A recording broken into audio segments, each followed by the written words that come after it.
Hello learners, welcome back to my channel Aim for BHU. Today in this video I will discuss you MCQs based on business environment.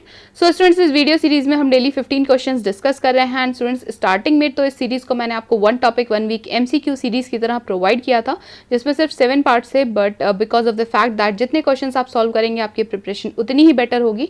I have added more MCQs to this series and students अब बहुत कम दिन बचे हैं आपके exam में सो हम ज़्यादा से ज़्यादा MCQs सॉल्व करेंगे सो दैट आपकी प्रैक्टिस अच्छी तरह से हो जाए. And students if you haven't subscribe yet subscribe right away if you don't want to miss notifications for further videos. And again before starting the video I will suggest you the same thing that her question का answer मेरे बताने से पहले आप video को pause करके अपना response उस पर्टिकुलर क्वेश्चन के लिए नोट करिएगा एंड देन वीडियो को प्ले करके ये चेक करिएगा कि आपके आंसर्स कितने सही हैं. इससे आपकी प्रैक्टिस भी हो जाएगी एंड इवैल्यूएशन भी हो जाएगा आपकी प्रिपरेशन का. So all the very best dear students and again if you have any queries just drop them in the comment box. I will surely address your concern and just to remind through my channel I am here to help you cover your syllabus and guide you throughout your journey. So stay tuned to my channel for more such videos and let's begin now. So students आज का पहला question है question number 121. कल इस series का जो part 8 मैंने आपको प्रोवाइड किया था उस वीडियो में हमने क्वेश्चन नंबर 120 तक सॉल्व कर लिया था. आज हम 121 से कंटिन्यू कर रहे हैं. ठीक है, तो इस क्वेश्चन में पूछ रहा है कि when was the exim policy announced for the first time. So पहली बार इंडिया में एग्जिम पॉलिसीज कब अनाउंस की गई थी ये पूछ रहा है आपसे. ए ऑप्शन से इज 1947, बी 1985, सी 1991 या डी 1999. तो स्टूडेंट्स जब पहली बार एग्जिम पॉलिसीज आई थी ये ईयर था 1985. तो यहाँ बी ऑप्शन आपका करेक्ट है, इसे मार्क कर लीजिए. Next we have question number 122. इसमें पूछ रहा है कि EPZ stands for what. Option दिए हुए स्टूडेंट्स आपको यहाँ पे ईपीजेड का फुल फॉर्म बताना है. A option says export processing zone, B says export promotion zone, C says external promotion zone या D none of these. So students जो आपका यहाँ पे करेक्ट ऑप्शन है वो है एक्सपोर्ट प्रोसेसिंग जोन. ईपीजेड का फुल फॉर्म स्टूडेंट्स होता है एक्सपोर्ट प्रोसेसिंग जोन. तो यहाँ पे आपका ए ऑप्शन करेक्ट है, इसे मार्क कर लीजिएगा. And next we have question number 123. इसमें पूछा है कि dash is concern with the obligations and duties of business to the society. I hope यहाँ ऑप्शंस पढ़ने की ज़रूरत नहीं है मुझे. यहाँ पे देखिए सबसे जो है इजी सी चीज़ जो हम जानते हैं कि social responsibility is the term which is concern with the obligation and duties of business towards the society. So students जितनी भी बिजनेस यूनिट्स हैं उनकी जो ऑब्लिगेशंस एंड ड्यूटीज़ हैं which are towards the society, ठीक है, जिसमें वो रन करते हैं अपना बिजनेस, उस सोसाइटी की तरफ उनके जो ड्यूटीज़ हैं ऑब्लिगेशंस हैं ये जो है किस टर्म को आप बता सकते हैं कि ये उस चीज़ से कंसर्न होती है. ये होती है सोशल रिस्पॉन्सिबिलिटी. तो यहाँ पे ए ऑप्शन करेक्ट है, आप इसे मार्क कर लीजिएगा. And next we have question number 1. Who conducted the social audit in India for the first time. So students आपको ये बताना है कि सोशल ऑडिट इंडिया में फर्स्ट टाइम किसने कंडक्ट करवाया था.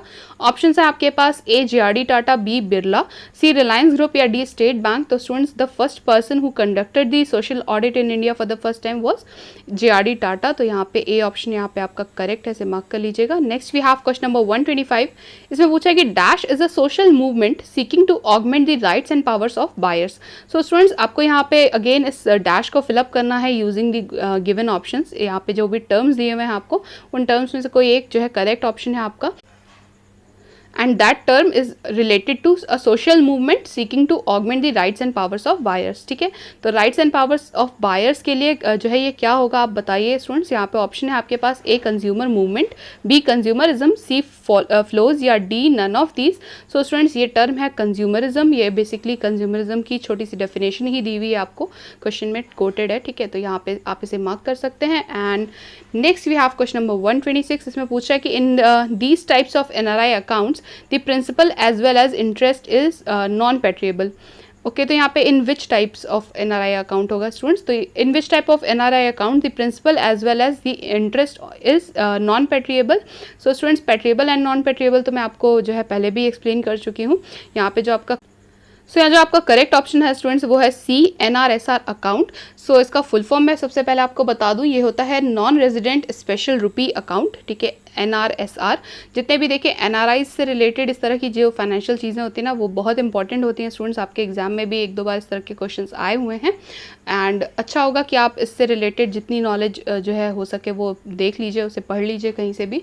एंड जो क्वेश्चंस मुझे मिले वो मैंने ज़रूर इंक्लूड कर दिए आपके लिए. तो यहाँ पे NRSR अकाउंट जो मेंशन है आपका, ये जो आंसर है बेसिकली ये क्या होता है, नॉन रेजिडेंट स्पेशल रुपी अकाउंट. ठीक है, तो इसमें पूछ रहा है आपसे कि कौन सा ऐसा अकाउंट है जिसमें प्रिंसिपल भी और उस पर जो इंटरेस्ट अर्न हो रहा है वो भी नॉन पेट्रिएबल होता है. तो वो सिर्फ NRSR अकाउंट में होता है स्टूडेंट्स. और यहाँ जो बाकी ऑप्शंस दिए हुए हैं जैसे एनआर अकाउंट है या एनआरओ अकाउंट है, मैं ये भी बता देता हूँ आपको कि ये सब क्या होते हैं। तो एनआर का जो फुल फॉर्म होता है स्टूडेंट्स वो है non resident non repatriable accounts, ठीक है। तो non resident non repatriable account इसका फुल फॉर्म होता है। एंड एनआरओ का अकाउंट होता है नॉन रेजिडेंट ऑर्डिनरी अकाउंट। देखिए ऑर्डिनरी अकाउंट क्यों है, ये सबसे बेसिक टाइप का अकाउंट होता है एनआरओ, ठीक है। इसमें क्या होता है कि जैसे लेट्स अज्यूम मिस्टर एक्स जो है वो एनआरआई हैं और उनकी जो है यहाँ पे कुछ प्रॉपर्टीज़ हैं जो उन्होंने रेंट पे दे रखी है। तो रेंट से जो उनकी अर्निंग है, ठीक है, वो एनआरओ अकाउंट में जाएगी, ठीक है। या अगर कह लीजिए उनकी पेंशन है, वो पेंशनर हैं, ठीक है, तो उनकी जो पेंशन आएगी वो इसमें जाएगी। किस तरह की इन्वेस्टमेंट है उनकी, वो डिविडेंड अगर अर्न करती है तो वो इस अकाउंट के थ्रू जो है डील होती है ये सब चीज़ें। तो एनआरओ ये हो गया। एंड एनआर के बारे में भी जो है मैं थोड़ा सा आपको एक्सप्लेन कर देती हूँ स्टूडेंट्स। सो स्टूडेंट्स, ये जो एनआर है इसमें बेसिकली क्या होता है कि जितनी भी अर्निंग्स होती हैं या डिपॉजिट्स जितने भी होते हैं इस तरह के, ठीक है, ये पैट्रिएबल एक ही बार होते हैं, इन्हें जो है रीपैट्रिएट नहीं किया जा सकता, रीपैट्रिएबल नहीं होते। तो ये एनआर में सिर्फ नॉन रीपैट्रिएबल एक ही डिफरेंस है एनआर से, ठीक है। तो यहाँ पे आप इसे मार्क कर लीजिएगा। आपका इस क्वेश्चन के लिए पर्टिकुलरली सी ऑप्शन करेक्ट है, इसे मार्क कर लीजिए। Next we have question number 127। इसमें पूछ रहा है कि which type of securities are brought and sold in open market, ठीक है। तो यहाँ पे ओपन मार्केट ऑपरेशंस में किस तरह की सिक्योरिटीज हैं which can be bought as well as can be sold, ठीक है। तो ऑप्शंस है आपके पास A private securities, B government securities, C initial securities या D none of these. So students यहाँ पे बी गवर्नमेंट सिक्योरिटीज आपका करेक्ट ऑप्शन है, इसे मार्क कर लीजिएगा। And next we have question number 128। इसमें पूछा है कि dash is the difference between market value of a security and the amount lend by banks against these securities. So students, in case हम किसी पर्टिकुलर प्रॉपर्टी पे जो है उसे मॉर्टगेज करके लोन जो है हम जनरेट कर रहे हैं या रेज कर रहे हैं, तो इस केस में जो मार्केट वैल्यू होती है उस सिक्योरिटी की एंड जो अमाउंट हमें जो है बैंक्स उसके अगेंस्ट लेंड कर रहे होते हैं, उसके बीच का जो डिफरेंस होता है इसे क्या कहते हैं, बेसिकली ये पूछ रहा है आपसे। A says margin of safety, B margin, C loan amount या D none of these. So students इसे कहते हैं मार्जिन। यहाँ पे बी ऑप्शन आपका करेक्ट है, इसे मार्क कर लीजिएगा। And next we have question number 129। इसमें पूछा है कि the RBI introduce the credit authorisation scheme in. So students, RBI ने क्रेडिट ऑथराइजेशन स्कीम कब जो है लॉन्च की थी, इंट्रोड्यूस की थी। ए ऑप्शन सेज नवंबर 1965, बी सेज दिसंबर 1968, सी नवंबर 1948 या डी दिसंबर 1991। सो स्टूडेंट्स, ये 1965 की स्कीम है, नवंबर 1965 में से लॉन्च किया गया था, ठीक है। तो यहाँ पे ए ऑप्शन आपका करेक्ट है। And next we have question number 130। इसमें पूछ रहा है कि the term budget is derived from a French word, ठीक है। तो ये जो टर्म है हमारा बजट, ये एक फ्रेंच वर्ड से डिराइव्ड है, आपको वो फ्रेंच वर्ड बताना है स्टूडेंट्स। तो यहाँ पे आपका जो बी ऑप्शन है ना, bouquet, if I am pronouncing right, तो ये बॉकेट होता है जो, ये इसी से डिराइव्ड है हमारा टर्म बजट, ठीक है। तो यहाँ पे आपका बी ऑप्शन करेक्ट है, इसे मार्क कर लीजिए। Next we have question number 131। इसमें पूछा है कि who is concern with the presentation of union budget. So students, union budget की हमेशा प्रेजेंटेशन जो है कौन करता है, who is concern with that. यहाँ पे आपका बी ऑप्शन ऑब्वियसली करेक्ट है, ऑप्शंस रीड आउट करने की आई थिंक ज़रूरत नहीं है, ठीक है। तो यहाँ पे फाइनेंस मिनिस्टर मार्क कर लीजिएगा। Next we have question number 132। इसमें पूछा है कि which bill is concern with tax proposal of the budget. तो बजट का जो भी पार्ट होता है, कौन सा ऐसा बिल है जो कि टैक्स प्रपोजल से जो है कंसर्न होता है। तो ऑप्शन है आपके पास A cash bill, B finance bill, C state bill या D none of these. So students, यहाँ पे बी फाइनेंस बिल आपका करेक्ट ऑप्शन है। ये ऐसा बिल होता है which is concern with tax proposals of the budget, ठीक है। तो इसे मार्क कर लीजिए। Next we have question number 133। इसमें पूछा है the union budget is divided into how many parts. तो यहाँ पे आपको इस डैश को फिलअप करना है स्टूडेंट्स। ए सेज 2, बी 3, सी 8 या डी 5। तो स्टूडेंट्स, जो यूनियन बजट होता है वो 2 पार्ट्स में डिवाइडेड होता है, इसे मार्क कर लीजिएगा आप। ऑप्शन यहाँ पे आपका ए ऑप्शन करेक्ट है।